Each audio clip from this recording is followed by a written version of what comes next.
What's up guys, Roman from RNS Entertainment here with another episode of Comic History, the weekly series where we go over the iconic origins and storylines for all sorts of comic characters and stories. In this video we're going to be talking about the time the Joker and Harley Quinn got married, which occurs in Harley Quinn Futures End #1, the tie-in to the admittedly awful Futures End event from DC for the New 52 Harley Quinn solo series. Futures End was a ponderously convoluted event that didn't result in anything good for continuity or character, but as a one-shot standalone story, the Harley Quinn Joker marriage story is completely separate and enjoyable. As far as continuity is concerned, it can be considered a what-if book that occurs 5 years from the time of the New 52 Harley series. Our story starts with Harley sealing herself into a shipping crate to get a cheap vacation to the Bahamas. She's loaded up with food, a little TV, which couldn't possibly work in a plane's cargo hold, and her taxidermied beaver sidekick Bernie, and she's ready to go. Until the plane flies directly into a horrible storm, crashing on a deserted island, leaving Harley the only apparent survivor. Harley finds some supplies from the debris to make a shelter, including a volleyball she almost names Wilson, but then draws a beaver face on and calls it Bernie.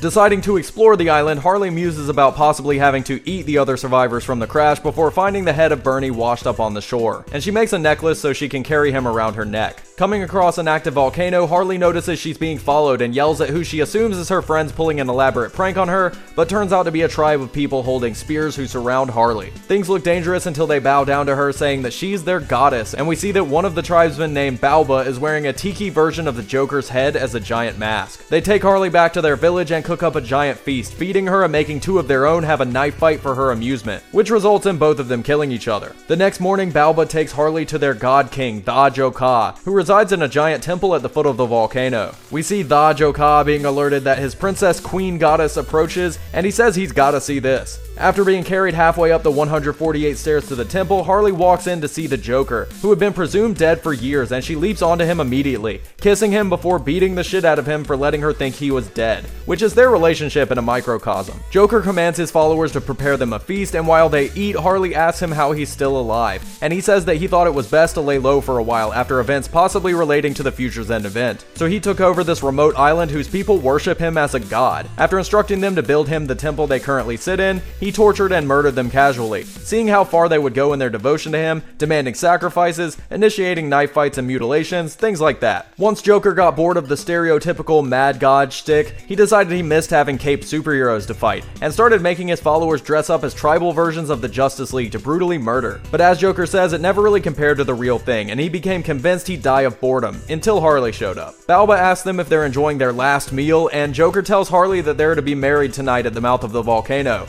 Harley has a dream of her being in a Disney-esque marriage scene with a pink princess dress and animal friends helping her get ready. But everything quickly goes wrong as Joker and Harley watch the volcano erupt, shooting lava and superheated rocks down, killing the Joker and setting her dress on fire. She wakes up to a different kind of wedding dress, which amounts to some coconut shells and a grass skirt. As they're being carried up the side of the volcano, Bernie the Beaver, who really just amounts to Harley's subconscious, speaks up to be the voice of reason, asking Harley if she really wants to run back into a relationship with the person that pushed her into a vat of bleach and always used her. And she says things are going to be different this time, tossing Bernie to the crocodile, saying, "I can't have you getting between me and my pudding." Gathered at the mouth of the volcano, the marriage ceremony begins with the Tiki Batman asking if they take each other to cherish and love before the final drop into the mouth of Mukaka. Joker tells Harley that the volcano had been acting up lately and that the only way to remain a god king was to sacrifice a lesser deity. But the worshippers tell him that he too must be thrown into the volcano, which Harley finds hilarious. Calling her a bimbo, the Joker yells at Harley that he had been keeping tabs on her over the years, quoting her affairs with other people and her time as a sidekick to Power Girl, which Joker is the most mad about because of his hatred for do-gooders. Harley punches him and kicks him between the legs, and the Tiki Batman tries to force them into the volcano before getting punched in by both Harley and Joker, who turn around to see the rest of the natives with spears pointed at them. They briefly fight over who goes in first, but then call a truce before dying and kiss each other for one last time, and at that moment the volcano erupts, launching Harley across the island and knocking her out. She wakes up to a beautiful sunrise over the ocean with dolphins leaping through the air, and then looks over to see a smoking, charred crocodile corpse with Bernie's head half digested calling out to her. She hears a voice telling her that she's lucky to have survived and looks up to see Aquaman asking where she lives and then offering her a ride back to New York. And that is the story of the time the Joker and Harley Quinn got married. It's an obviously dumb but fun story that examines their relationship and has nothing to do with the horrible event that it's tied to. If you like this video, make sure to give it a thumbs up and subscribe. Check out the other episodes of Comic History by checking out the Comic History playlist on the channel. And if there's a storyline, character, or origin you'd like to see an episode of Comic History on, go check out our Patreon and donate at patreon.com/rnsentertainment. One of the donation rewards is to commission any story you want, both helping the channel grow and getting content specifically for you. Make sure to follow me on Twitter at Roman_RNS, like and follow us on Facebook, subscribe to our gaming channel RNS Gaming, and I'll see you guys next time.